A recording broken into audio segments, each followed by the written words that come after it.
The following is a production of Medfield TV.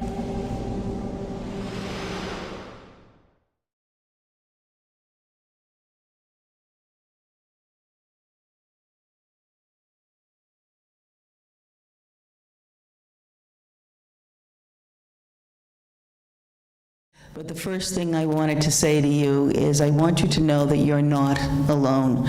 In my own experience, in my community of Needham, I represent Needham, Dover, and Medfield, but I live in the town of Needham. We had 4 adolescents who died of suicide in an 18-month period. The first young person who died was one of my son's very good friends. I will never forget that feeling of confusion and anger and bewilderment as we began to process any suicide is a tragedy, and it's a tragedy for everyone. But the town of Needham engaged in the work that you are now engaged in. Our Coalition on Suicide Prevention still exists to this day. So I want you to know that I understand the work that you're doing, and I want you to know that you're not alone in your pain, and you're not alone in the work that is ahead of you. The second thing I wanted you to know, very importantly, is the work that you are doing is about your entire community. It is our children that move us to the kind of action that you are now engaged in. And for me and for my son, his friend was very popular, very talented, a football player, seemingly beloved by everyone, and that led to people's confusion about what has happened here. But the work that you're doing is not only for those individuals, but we know that adolescents from sexual minorities have a high rate of suicide, death by suicide. And I want you to know that a very high rate is the elderly population in your community. So while it is very difficult to engage them in the conversation, they will engage for their grandchildren and for their children. So this work that you're doing is going to help people that you may not have even thought about yet, and it's going to help people right across the age continuum. And I wanted to say the third thing on the $30,000 from the Commonwealth of Massachusetts for your work. We all know nobody works alone. I certainly don't work alone. Everyone sitting here is together because you're not going to do this work alone. I want to thank Rep. Dooley, who co-sponsored the amendment. I want you to know that Senator Paul Feeney carried it in the Senate, and you need a major sponsor in the House and Senate to get this done. And Senator Feeney was that Senate partner, and it all came from a conversation with our beloved retired Chief Meany, who, when I asked him what was the most important issue the town of Medfield was dealing with that I could think about for budget, and he could have asked for anything with our new public safety building and equipment and all kinds of things that are needed, he said, it's mental health now. We need help with suicide prevention. So thank you all for your good work and all the good people in this town. Thank you very much. You've all received index cards on your way in and hopefully something to write with. Please feel free to ask us to have questions. We're going to have a panel after the film, and if you'll jot your questions down, if you have comments, feel free to make a comment as well. In fact, we'd like to ask, if you don't mind, that everyone write something on an index card. We have some students that are going to be coming around to collect your index cards as soon as the film's over, bless you, and we would love it if people felt comfortable. So just write us a little note, I don't have any questions.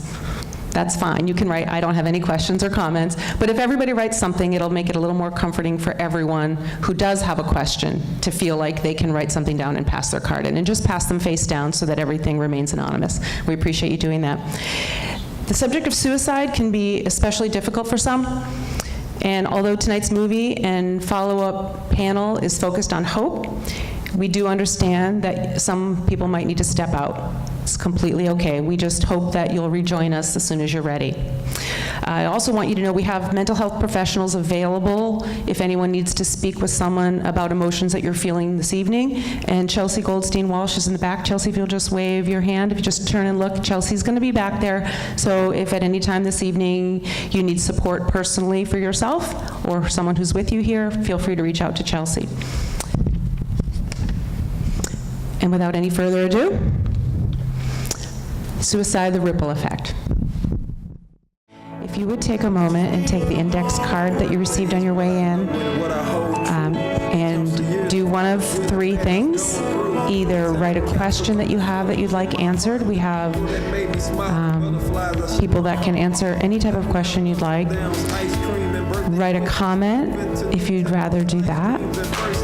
And if you don't have a question and you don't have a comment, just make something up, write something down, just so that everyone is writing on a card. Turn it upside down. And if you guys, when you're finished writing your cards, if you'll go up and down each aisle, we have some high school students who have offered to come and collect the cards for me.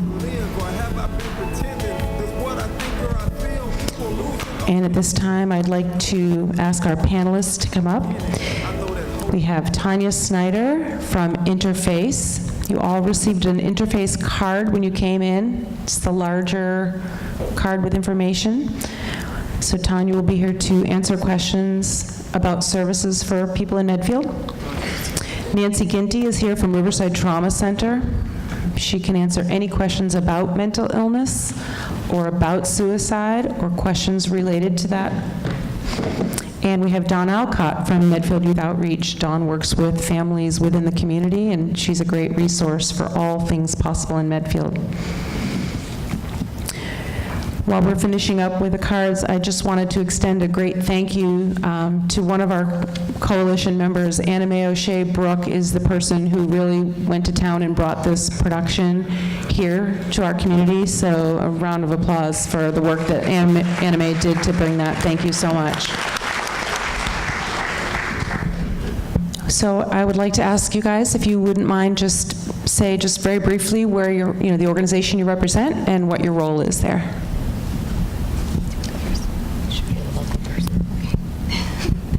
I'm Dawn Alcott. I'm from, I don't know if you can hear me. I tend to speak loud anyway. So I'm Dawn Alcott. I'm from Medfield Youth Outreach. I've been the director in this very tiny municipal mental health agency for 19 years. And we serve youth and families 0 to 18. We provide counseling, information, and referral, needs-based assistance. And we coordinate the Substance Misuse Prevention Coalition and the Suicide Prevention Coalition, Medfield Suicide Prevention Coalition. You can find that at medfieldcsp.org. Specifically tonight, I'm here because of the Suicide Prevention Coalition, and I just need to say that it's been one of the most inspiring years on the job, and I've been here a long time, to see this group of people come together with the passion and intention and action. Has been a wonderful experience for me. When I started, I was a young clinician who came into this community shortly after a young person died by suicide, and several children had been exposed to the scene. And I spent years after that working with the kids through middle school and high school, grieving that loss and working their way through that death. And I had to find my way. And there are so many services that have come up since that time in the community, Riverside being one of them, Interface being another, and these ladies sitting next to me, they're my heroes. They're all over the state doing this work, and so I'm just so appreciative that they could join us and be with us tonight. Thank you so much. Thanks, Dawn. Hi, I'm Nancy Ginty Butler. I am from the Riverside Trauma Center, where I am the senior clinician and coordinator of program development. Riverside Trauma Center is part of Riverside Community Care, which is a large human service organization, and the Trauma Center is one program within that organization. We are funded by the state's Department of Public Health and Mental Health to provide support to communities that have experienced what we call highly stressful events. So that includes traumatic events and losses, including suicide loss. In particular, we have sort of a particular expertise around what we call suicide postvention, which is working with a community after there has been a suicide loss that has impacted that community. And we provide, the services we provide really vary based on what the needs are, but as I said, we do cover the whole state, and we use what we call psychological first aid and post-traumatic stress management to help promote healing and resilience among people who are impacted by these events and losses. And in addition, we provide training for communities as well as for professionals on suicide assessment and intervention, and just recognizing signs and symptoms, how to ask the question, what do you do if you think you're worried about someone. And we also provide a lot of training on understanding trauma and trauma-informed care. And we also have a small counseling center where we work with people who have experienced trauma or traumatic losses that need sort of that advanced training and helping people assist them through moving through that grief. And I think we do more than that, but that's a good summary of what we do. So thanks for being here tonight. My name is Tanya Snyder, and I'm a clinical supervisor and a licensed mental health counselor. And I work for William James College's Interface Referral Service. And we are in about 54 communities throughout the Commonwealth. A community like Medfield. Medfield recently joined us almost about a year ago now in terms of coming on board. So communities subscribe for their residents to utilize our service, and we serve across the lifespan. We help connect residents with outpatient mental health resources in their area. And that's typical traditional types of therapy, individual services, family, group, and psychiatry. So we're pleased to be here too. As you heard him speak, mental health is often a huge part of this discussion, and so we're happy to help residents find their way to services. Okay, thank you. I'm going to go through the questions that were turned in, but if you have a follow-up to something that we're talking about, you want to raise your hand, certainly go right ahead. Okay, if someone has lost a loved one to suicide, should we avoid the topic, or do they want to talk about it? That's a great question. I'm going to take it. Nancy, you want to take that? I'll take it. We all have such expertise on the topic. That's sure. okay. Just and I should actually just set the stage. It's 10 minutes to 9. Okay. And we recognize that many of you have families at home and people who need you. So please, if you have to go, we understand. But we're gonna go through these quickly but thoughtfully. So I won't give a 40-minute answer. Yeah. 1 minute answer per question. That would be great. Thanks. Okay. So I think there are a lot of things that are particular about suicide bereavement that are different from general grief and loss. But even in both circumstances, we typically advocate, regardless of someone's comfort level and whether they're bringing up, it is on their mind. And when we don't talk about it and when we don't bring it up, it's sending the message that it's not safe to talk about it, that we're uncomfortable talking about it, and that it's something that either should be hidden or kept private, or even in some cases people should feel ashamed and embarrassed about. And that's not at all, I think about Kevin's message in the film, that's the exact opposite of the message we're trying to send to people, that we know this is an incredibly common experience, unfortunately, we'd like to reduce that, but that people are not alone, and that we need to create that sense of community that Kevin was describing. And one of the ways we do that is by reaching out and acknowledging the loss that has happened.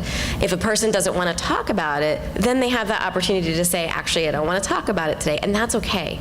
But it's important, I would say, that we do acknowledge a loss, and in particular, a suicide loss. And it could be as simple as, I don't know what the right thing is to say, and I'm afraid I'm going to say the wrong thing, so I'm not saying anything, but know that I'm thinking about it. And then, at least then that sort of starts the conversation about what would be helpful, what do you want to hear, what can I say? So. Thank you. What are the major environmental factors in people who don't have mental issues diagnosis? So what are the major environmental factors? So people are not diagnosed. We don't know if it's because they haven't yet been diagnosed. Right. So we know that over 90% of people who die by suicide have a diagnosable mental illness at their time of death, whether they're being treated for that or not. That's sort of what the data is telling us. So the vast majority of people who die by suicide are struggling in some way with a mental health issue, and that's why there's so much emphasis on destigmatizing mental health issues, increasing access to treatment, helping people feel comfortable talking about it.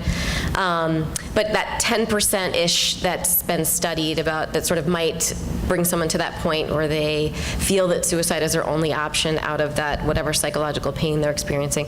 We see the rates of suicide are highest among middle-aged men, and sometimes other factors include things like economic crisis, financial stress, relationship stress, other major losses, trauma, things like that. I'm trying to think of other. Yeah, again, you saw it in Kevin's story. He was adopted out of foster care. He had parents that likely that home situation initially with his birth parents was a tough go, and then his brother dies, and things just keep layering. And then he also has a biological mental illness, and so things just layer upon him to the point that it becomes impossible for him to continue. So I think that that doesn't always have to be the case, for sure. People don't have to have a history of trauma, but in the film we could see that kind of play out for him, for sure. I'm thinking just one thing I wanted to add is he referenced it a little bit in the film. Thomas Joyner is one of the leading researchers on suicide in the United States, and he works mostly on funding from the Department of Defense. And his theory around how does this happen for people is around this combination of perceived burdensomeness, which is what Kevin used that exact term, and a sense of thwarted belongingness. So I'm nothing but a burden on my loved ones, and I don't belong anywhere. I don't fit in. I'm isolated. And that, lots of us feel that way throughout the course of our life. That in and of itself is not enough to make someone get to that point of feeling suicidal. It has to be combined with this other piece, which is called an acquired capacity for suicide. There's lots of things that make someone more vulnerable to suicide than others, and that's a whole nother training. But it's never, I had a divorce and now I'm thinking about suicide. It is always an incredibly complicated constellation of factors that come together to get someone to this place. So it's not simple. Thank you. Tanya, how would someone in Medfield who was seeking referrals, needed help, be able to access that help? So we are a helpline, not a hotline. We're very careful about that because... Hold your microphone a little bit closer. Sorry. There you go. If you're in crisis, Riverside Community Crisis would be a great first stop in terms of when he talked about that suicidality questionnaire that he went over with. I forgot the woman's name who did it with at the Columbia. If someone's at imminent risk, our service takes about 2 weeks to help someone obtain mental health resources. So I'd just like to be clear about that in terms of this discussion. But someone would call us. We have on your cards is our 1-800 number and also our website, so this is great information. Out at our table, there's also a great flyer, and on the back of the flyer, it explains all the steps that will happen when you call us, so I won't go over all of those.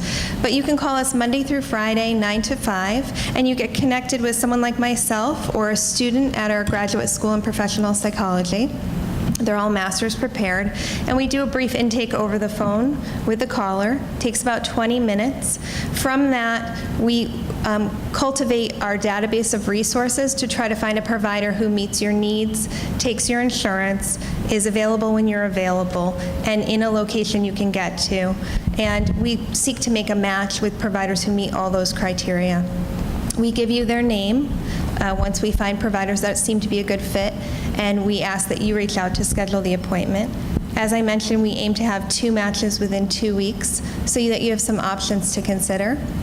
Oftentimes we're much faster than 2 weeks, and oftentimes we have more options than 2, but that's our commitment to you. And then we continue to follow up to make sure that this was a good fit. We know a lot about mental health is not just getting a name off a list and going to the place. You have to feel that this is a person that you can talk to, that you can open up with, and have a relationship with moving forward in this journey. So we want to make sure this is a good fit. If it's not a good fit, we keep going back to the drawing board until we find what is a good fit for you. So that, in a nutshell, kind of explains. We have a great website, too, which is full of resources. So if you're not ready to call us, but you want to learn more about mental health and mental wellness, I would really encourage you to look at our website also. Tonight, when you came in, you were handed cards that the coalition put together to advertise and to raise awareness about Interface, and also local resources that are on the back side of that card. Anywhere from helplines that you can call if it's the middle of the night, or that, or the emergency crisis team that you might need to call if the threat of suicide is imminent, or if somebody's really thinking about it and you can't sort out, like, gee, I'm a parent and it's the middle of the night and my kid is telling me these things and I don't know whether they're safe or not, they help you sort that out so that there are 24/7 resources for you. And then the local resources like our office, the Council on Aging, other local resources in the community that are available. Thank you. How do you suggest a friend should approach another friend who's depressed and not seeking help? Should they go straight to an adult and not even go to that person?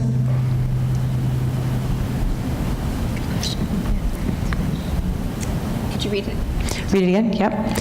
How do you suggest a friend should approach a friend who is depressed and not seeking help?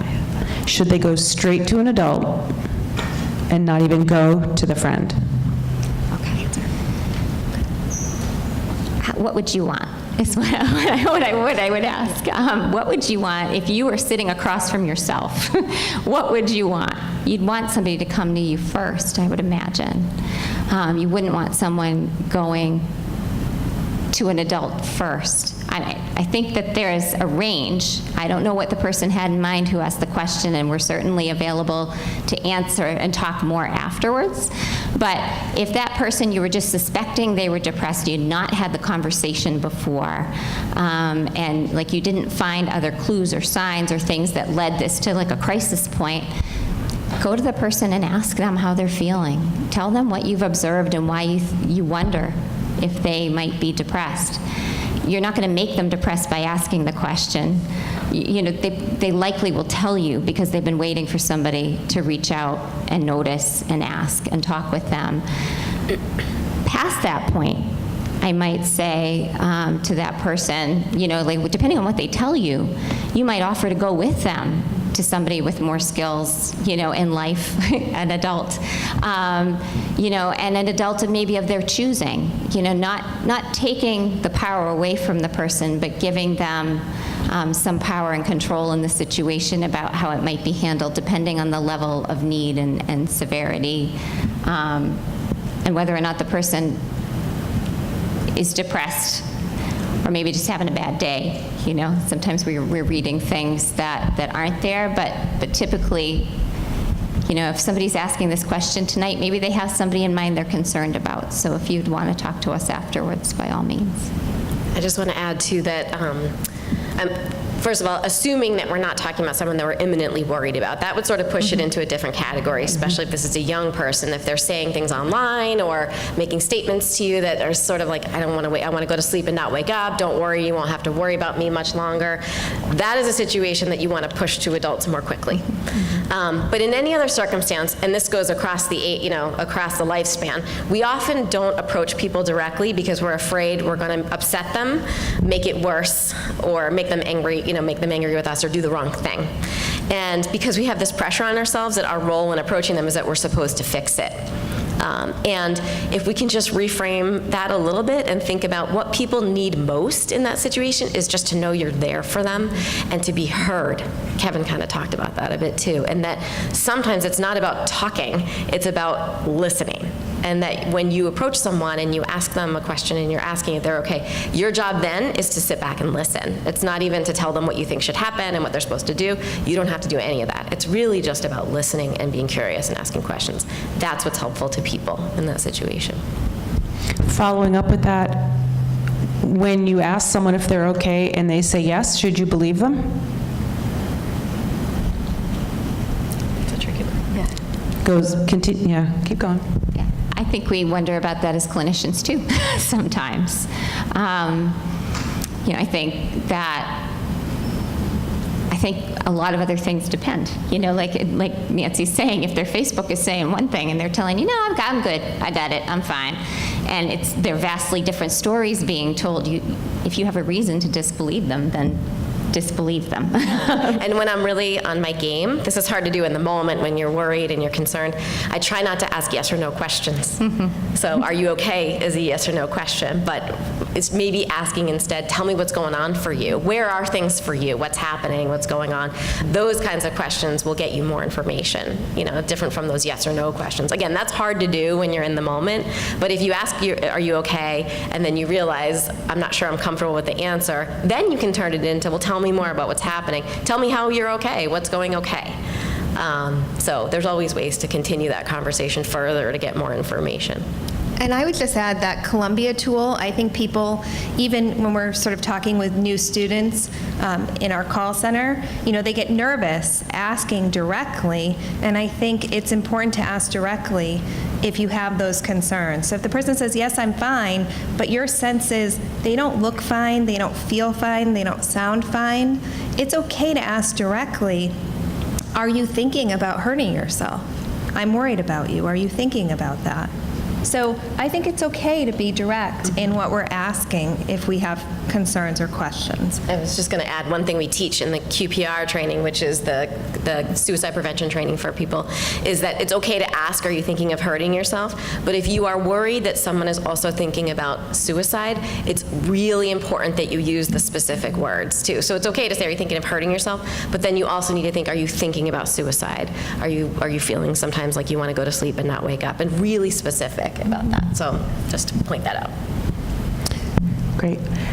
How do we get people to open up when employment can be impacted in some fields? I think that's where we at Riverside Trauma Center are trying to shift the narrative around that. We actually do a lot of work with first responders, police, fire, for example, fire service. We're working with the fishing industry. We're working with, we just did a whole training for farm aid, for the farming industry, to try to do what Kevin is doing and shift that narrative of this is not a personal flaw. This is not a character flaw. This is an illness, just like if you had a coworker who had asthma or diabetes, and it's treatable. That we know that the vast majority of mental health issues are treatable to the point of complete recovery with the proper treatment and help. And so that's one way of doing it on the other end of a more prevention, shifting the narrative, shifting the stigma kind of approach.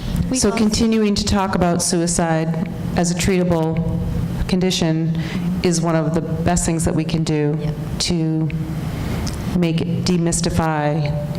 Yep. And I think for folks that we've seen in our office over the years, that's a big fear around employment, around achievement, around, will colleges find out? Will, and by and large, that's not the issue. There are a lot of privacy protections for one thing. Folks that have come to us where the employer had to get involved for one reason or another, the employers have always been really understanding, and the people did not lose their job. And that, I think sometimes that's part of the anxiety that comes around depression and comes around the person's struggle, that somebody's going to find out and I'm going to lose everything, versus I'm losing everything because I'm getting sicker and sicker, but I can't see that necessarily. Right. I mean, most corporations, big employers, have employee assistance programs that are specifically there to support the mental health of not only their staff, but their staff's spouses. And so that's already present in the vast majority, I think, of larger companies nowadays. So it really is oftentimes a perceived threat and not real. And it can be difficult for employers. They might recognize somebody's showing up late a lot, or their performance has slipped, or they're curt with other people, or they're withdrawn, or they're super happy and still not getting their work done, and they haven't yet been able to figure out how to approach that situation and ask the person what's going on for you. They don't have the skills to pose those questions. So one of the things we've wanted to do as a coalition and in the community is get QPR into the business community. QPR is the question, persuade, refer model. It's like CPR, training folks how to be gatekeepers, how to be able to ask the question, are you thinking about suicide, essentially, and how to be able to engage somebody around their mental health. And so that's one of our coalition's goals. We've had 4 QPRs in the community already, and roughly 90 people have been trained as gatekeepers. And so we're looking for openings. So if you're sitting here tonight and you're thinking, well, gosh, we could use a QPR, in my place of business, we could use a QPR training, and it does not have to be this huge, massive training. It's actually like about 20 people in a room isn't a bad size. You know, if you keep it small, it's fine. It can be far less than that. And we have certified trainers now in the community that have gone for that certification. So be thinking along those lines. Like, town employees can use QPR training. You know, the police department, public safety, they've had it. And so, you know, if you work for a business that's local and you're thinking we could use that kind of support, we could either, if it's not in Medfield, we can direct you to the right place to get QPR into your place of work too. Great, thanks. I'm going to segue. One of the questions that came up a few times is, what are plans for the coalition going forward? What other things we have in store? So QPR training is one. Is there anything else that we're ready to? Be watching your calendars. It's not nailed down just yet, but in January at the public library, we have an opening on Saturdays to run some mental health programming during that time. So we're looking towards how we're going to arrange that. QPR will be one of those Saturdays. There'll be an offering of QPR. And then we're looking into other forms of resiliency training, so parents raising resilient children and looking at social emotional well-being in younger children. So we're looking at different trainings to bring into the community, and certainly with the earmark that's come, we have a committee formed that's exploring all of that. So again, if there's a topic that you're burning to have, you know, like, you're the best teachers and the best guides and you know what's going on in this community, you have your thumb on the pulse. So bring those things to our attention, because we want to do things of lasting impact with lasting value, not just a one and done. So we're really looking closely at how we can do that and bring that into the community. Here's a question for Anna Mae. What is the cost to show this film, and how could one arrange to show it at a private school? Anna Mae's in the back. If you have that question, please see her on your way out. We can also tell you it's $495 for a one-time show. Oh. And so, Okay. and so, Go to the website. yes, the website will have it. Choose the host. Right, choose Right. Ripple. Very simple. Right, Suicide, Right. the Ripple Effect. Go to their website. Yep, You thank can you. buy a broader license than that as well. So someone asked the question, will you be showing this movie with the high school and middle school students? So there's not currently a plan for that. This was our first run with the movie. I'm just kind of curious to know, how many of you here have either a high school or a middle school student in your family, whether you're in Medfield or not? And how many of you wish that your child could see this film? Okay, thank you. That's just a polling. Yeah. That's not a deciding factor, it's just a polling. I would love to just comment on that. Oh, was there a question? Do you have a question? Yeah, go ahead. Did you want to ask me something, a follow-up? Yeah. Yeah. Yes. The first 45 minutes, or the first 30, yeah. Yep. So I know there's some young people in the room who have seen it. You can certainly, I would be curious of your opinion. But there's a lot of research and thinking about what is helpful for people to see when they personally have been bereaved by suicide or when they're potentially at risk for suicide. And one thing we know is that it is not helpful to hear details about an attempt. And so that can be very tricky, particularly for young people. And so, because I do another training where Kevin Hines talks about it, and the training is specifically for 18 and up. So just a thought about that. And the other thing that can be really tricky with these sorts of interventions with youth is that they're often done in really big rooms. You know, this was a big dark room.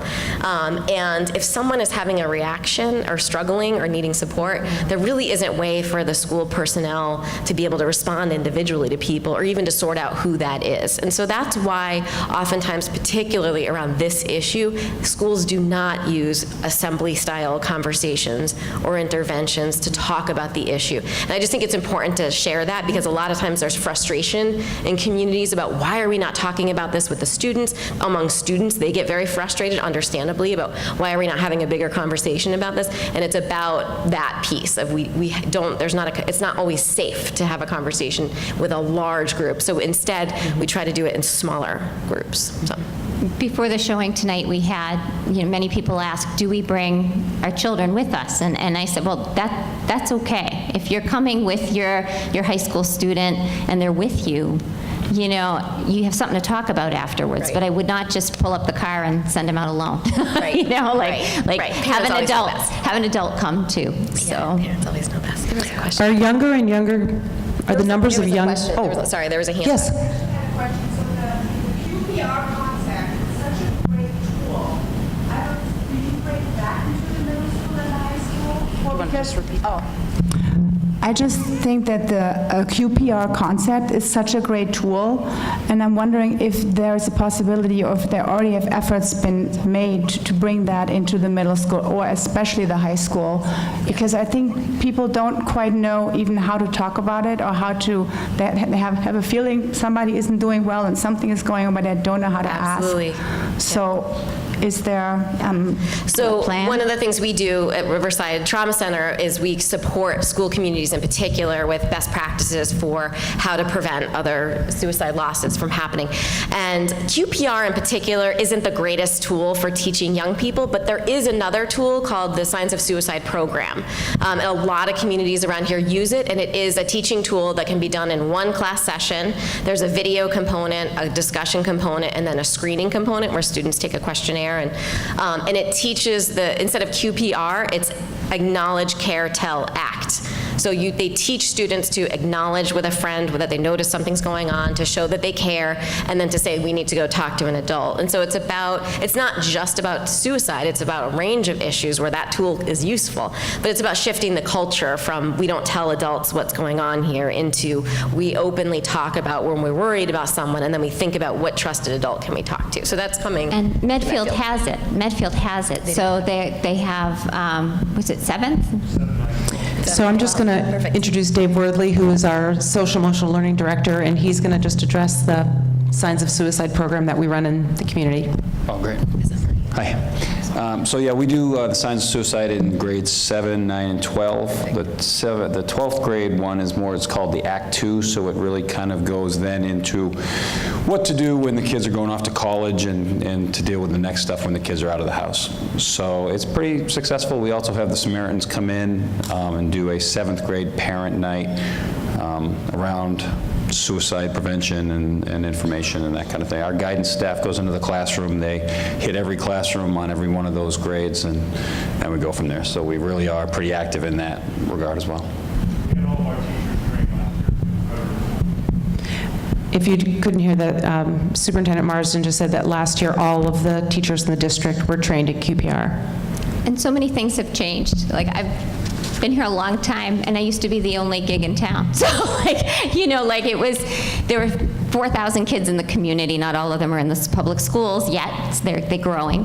But a third of the population is children, and there were not social workers in the schools when I started. There was not a Dave Worthley when I started, a social emotional learning director. So there have been many, many positive changes over the last few years that have brought a social worker into the high school. They call them adjustment counselors, but they're also social workers. And so, and we hear great things from kids about the connections made with Russ, the social worker. And so, there have been tremendous changes and real positive strokes that have influenced kids in really great ways. So.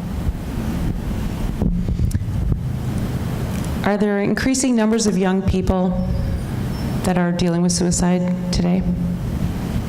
Yes, the data, so as Representative Garlick mentioned, the rates of suicide death are highest among the elderly and among middle-aged men. However, the adolescent rate has risen steadily, and particularly in Massachusetts. Massachusetts is 48th out of the states in terms of the lowest rate. But certainly, it's still incredibly devastating, and we care about every single one, and so one is too many. But the rate is rising somewhat, and we're working really hard to bring that back down. What can people in the community do to help? I was just thinking, sorry, I feel like I'm talking a lot. Just one thing I was just thinking, there's one very concrete thing. We know from research that the most effective protection against suicide for a young person is a positive relationship with an adult. Mm-hmm. it is by far the most effective. That, and also another conversation, means restriction, which is what Kevin was working on, taking away the potential options that people could use if they're in an impulsive moment. But positive relationship with an adult is the most important thing. And ideally, it would be a parent, but it could be any adult. So if you're looking for something active to do, it's to be a positive presence in the life of a young person. And that's a very, very helpful thing to do. And, you know, if it's your child's not talking to you, help them identify somebody they can talk to. It might be an aunt or an uncle. It might be a neighbor. It might be a coach. It might be somebody at church.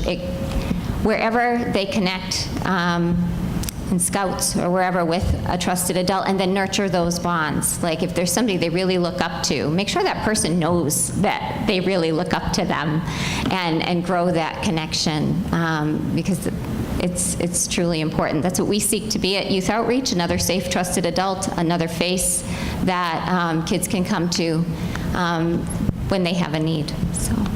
And I would just add reducing stigma around mental health and mental wellness, because if we know 90% struggle with that, who also go on to complete suicide, we need to address mental health and wellness early on. So just being aware and open to all of that as well. And please consider coalition work if this feels like something that strikes a chord with you. On our website, there's a contact form that you can fill out and get in touch with us about your interest. Or certainly speak with anyone here with the name tag on with working for the coalition. There are 4 questions left, and it's 9:19. I think we should wrap by 9:30, okay? Does anyone know about legislation for emergency rooms in Massachusetts, specifically for mental health crises? This came up at an event we were at on Monday. So, you know, and I don't have an answer to that question, but it definitely came up there as well about the difficulty of young people going to emergency rooms and being sort of warehoused there over several days' time. Like with, you know, imagine how traumatic it is to go to an emergency room with a mental health need anyway. And then you're sitting there day after day, like nights have passed. You can't even tell nights have passed because the bright lights are on, and you know, there are people coming in and out.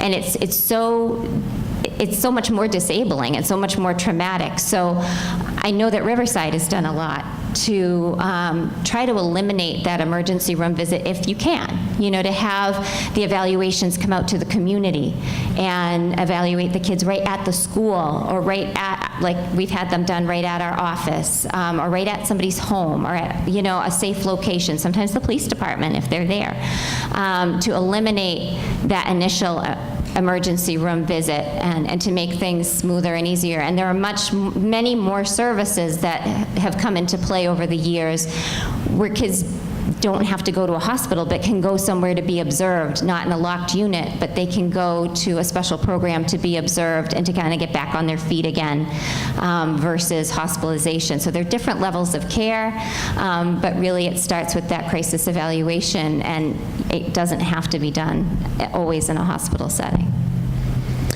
How do you know when someone might be suicidal when they say nothing or act as if nothing is wrong?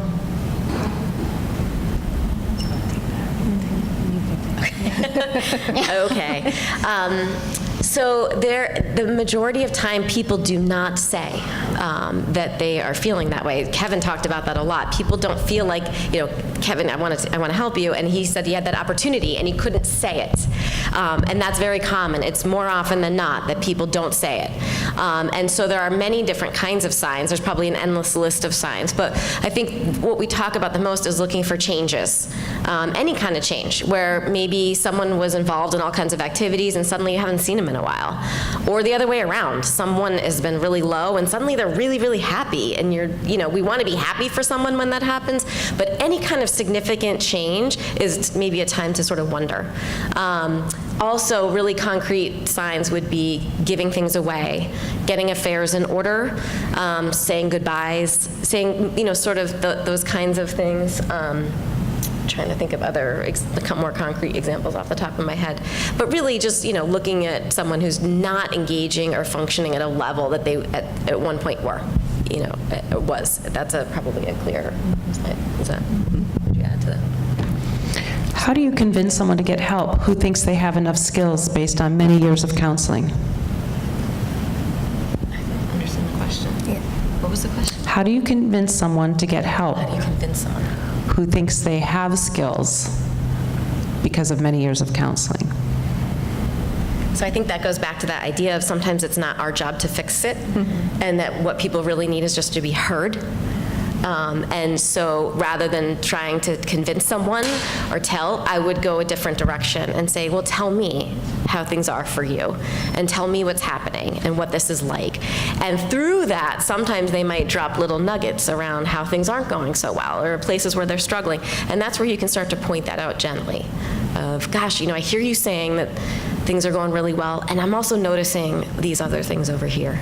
I just wonder what you make of that.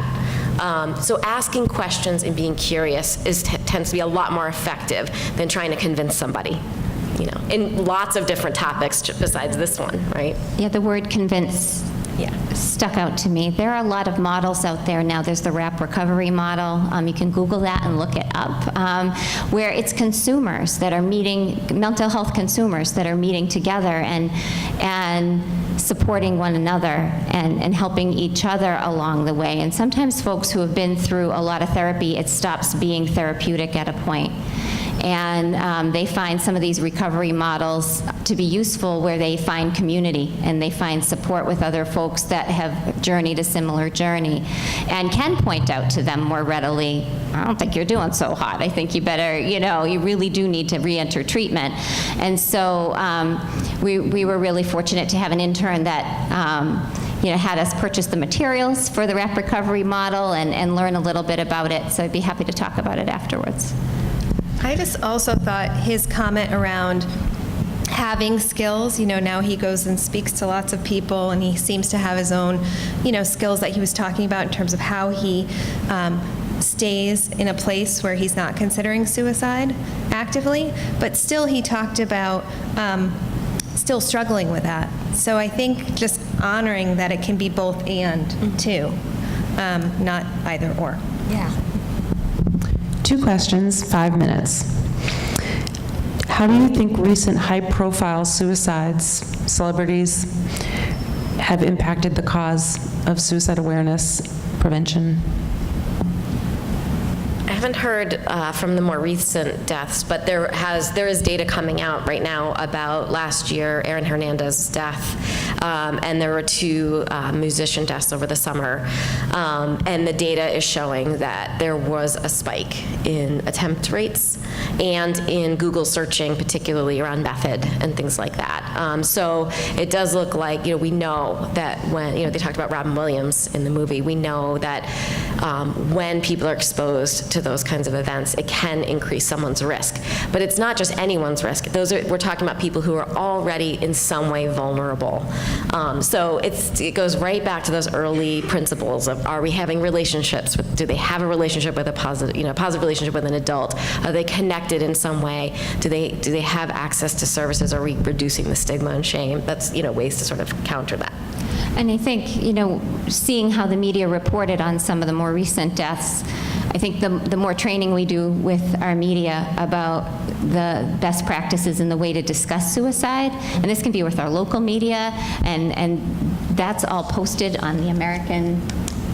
It's on the Suicide Prevention Research, oh my gosh, SPRC, Suicide Prevention Research, I can't think of the C, SPRC.org, as the best practices for media reporting on suicide. And so, just Center, Suicide seeing Prevention Research. all the different programming around that, where some were speaking about method and driving it home, I thought, oh my goodness, how damaging. And then there were others that I caught, in the morning news, where they weren't getting into methods, but they were right away putting the suicide prevention hotline at the bottom of the screen and talking about ways people could get help and about how treatment works and what a shame it was this person died because treatment works, and a whole different message coming from the media and from the press. And I think there's a lot of responsibility there to speak in a positive way about suicide in the sense of, mental health being something that treatment is available for. Yeah. Language is really important. I don't know if you noticed the language we use is died by suicide. It's not, committed suicide, and it's not, it's that they died and this is, by suicide. Those kinds of things help to shift the narrative and the stigma. Last question. Our community has been affected by suicide. How do you support someone who loses a loved one after suicide? I think it's be there and listen, acknowledge it, and just keep being present and listening.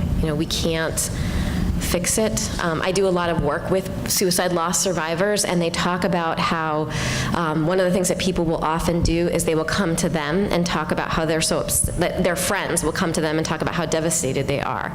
That is not as helpful. If you're feeling devastated, that's totally understandable. You want to not put that on the person who is related or who is closer to the loss. You want to put that out. We talk about these circles of exposure. You want to put that outside the circle. Support in and emote out. So That's great. I want to thank Tanya Snyder from Interface, Nancy Ginty from Riverside, and Dawn Alcott from Medfield Youth Outreach for answering these questions tonight. I want you to give them a hand. Thank you so much. Thank you for coming and staying, and we hope that you can keep that ripple effect of hope going. There are resources out on the table. Please help yourself browse, and if you have any questions, certainly you can come up and approach our, why don't you guys come down and feel free to reach out. Thanks so much. Good night.